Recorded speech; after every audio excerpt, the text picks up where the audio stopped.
ప్రభునందు నాకు అత్యంత ప్రియమైనటువంటి వాళ్ళారా, మన ప్రభువును రక్షకుడైనటువంటి యేసుక్రీస్తు వారి యొక్క శుభనామములు మీ అందరికీ నా హృదయపూర్వకమైన శుభములు వందనములు తెలియజేస్తున్నాను. ఉదయకాల సమయంలో దేవుని వాక్యాన్ని ధ్యానం చేసుకుందాము. ఈరోజు వాక్య ధ్యానము కొరకు మనం తీసుకున్నటువంటి లేఖన భాగము సామెతల గ్రంథము 24వ అధ్యాయము 10వ వచనం చదువుకుందాం. శ్రమదిని మన నీవు కృంగిని ఎడలా నువ్వు చేతకాని వాడవద్దు. దేవుని నామనికి మహిమ కలుగును గాక. ఈ వాక్య భాగాన్ని మనం గమనించినట్లయితే జ్ఞాని అయిన సొలొమోను ఎంతో జ్ఞానయుక్తమైనటువంటి మాట ఇక్కడ మనకు తెలియచేస్తున్నాడు.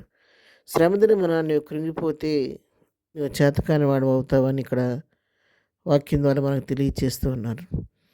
పిల్లరా, మన జీవితంలో ఏదో ఒక సమయంలో ఏదో ఒక శోధన శ్రమ మనకు సంభవిస్తూనే ఉంటుంది. ఏ శోధన లేకుండా బ్రతకటం అనేది అసాధ్యం. కాబట్టి చిన్నదో పెద్దదో ఏదో ఒక శోధన శ్రమ మన జీవితాల్లో మనకి ఎప్పుడో సమయంలో ఎదురవుతున్నప్పుడు, ఆ శ్రమ వచ్చినప్పుడు మనం కృంగిపోతే మనం చేతవాని వారుగా అయిపోతామని, ఎందుకు పనికిరాని వారుగా ఉండిపోతామని ఇక్కడ వాక్యం సెలవిస్తూ ఉంది. అయితే ఏం చేయాలి? శ్రమలో కృంగిపోకుండా మనం ఉండాలంటే ఏం చేయాలంటే, మనకు తోడుగా ఉండే ప్రభు వైపు మనం చూడాలి. కీర్తనకారుడు 120వ కీర్తన మొదటి వచనంలో చెప్తున్నాడు, నా శ్రమలో నేను యెహోవాకు మొరపెట్టి తిని ఆయన నాకు ఉత్తరం ఇచ్చెను. ఇక్కడ కీర్తనకారుడు తనకు శ్రమ కలిగినప్పుడు నేను యెహోవాకు మొరపెట్టుకున్నాను, ఆయన నాకు ఉత్తరం ఇచ్చాడని చెప్పి ఎంతో అనుభవపూర్వకంగా ఈ మాట తెలియచేస్తున్నాడు.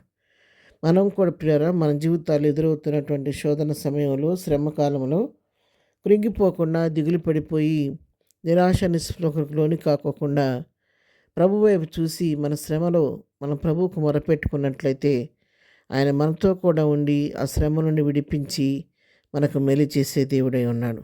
చాలాసార్లు చాలామంది మరి మిగిలిన సమయాల్లో ఎంతో విశ్వాసంగా ఉంటారు, కానీ శోధన శ్రమ వచ్చినప్పుడు దానికి చాలా భయపడిపోయి కృంగిపోయి దిగాలపోయి బలహీనపడిపోతూ ఉంటారు. శారీరకంగా బలహీనపడిపోతారు, ఆత్మీయంగా బలహీనపడిపోతారు. విశ్వాసంలో ఎంతగానో సన్నగిల్లిపోతూ నిరాశకు నిస్పృహకు లోనైపోతూ ఉంటారు. కానీ ఈ ఉదయకాలం దేవుని వాక్యం మనతో మాట్లాడుతూ, ఒకవేళ ఆ విధంగా మనం కృంగిపోయామంటే మనం చేతకాని వారం అవుతాం. కాబట్టి ఆ విధంగా ఉండకూడదని వాక్యం సెలవిస్తుంది. అయితే ఏం చేయాలి? శ్రమ కలిగినప్పుడు మనం ఏం చేయాలని గమనించుకున్నట్లయితే యాకోబు భక్తుడు కూడా ఇక్కడ ఒక విషయం తెలియచేస్తున్నాడు మనకు. యాకోబు పత్రిక 5వ అధ్యాయంలో 13వ వచనం మనం చదువుకున్నట్లయితే, మీలో ఎవరికైనా శ్రమ సంభవించినా అతడు ప్రార్థన చేయవలెను, ఎవరికైనా సంతోషం కలిగినా అతడు కీర్తనలు పాడవలెను.